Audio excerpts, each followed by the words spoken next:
ఉమ్మడి ఏపీ కేటాయించిన కృష్ణా జలాలను అంతర్రాష్ట్ర నదీ జల వివాదాల చట్టం 1956 సెక్షన్ 3 ప్రకారం ఆంధ్రప్రదేశ్ తెలంగాణకు పునఃపంపిణీ చేసేందుకు బ్రిజేష్ కుమార్ ట్రైబ్యునల్ సిద్ధమైంది.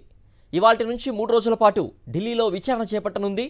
కృష్ణా నదిలో 75% నీటి లభ్యత ఆధారంగా బచావత్ ట్రైబ్యునల్ కేటాయించిన 811 టీఎంసీలు 65% సరాసరి లభ్యత కింద బ్రిజేష్ కుమార్ ట్రైబ్యునల్ కేటాయించిన 194 టీఎంసీలు వెరసి 1005 టీఎంసీలను 2 తెలుగు రాష్ట్రాలకు పునఃపంపిణీ చేయడంపై విచారణ చేపట్టనుంది.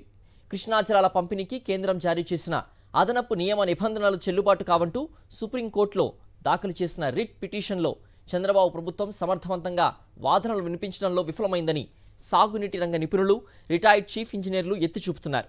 పర్యవసానంగానే సెక్షన్ 3 ప్రకారం కృష్ణా జలాల పునఃపంపిణీపై తొలుత వాదనలు వింటామని జనవరి 16న ట్రైబ్యునల్ ఉత్తర్వులు జారీ చేసిందని గుర్తు చేశారు.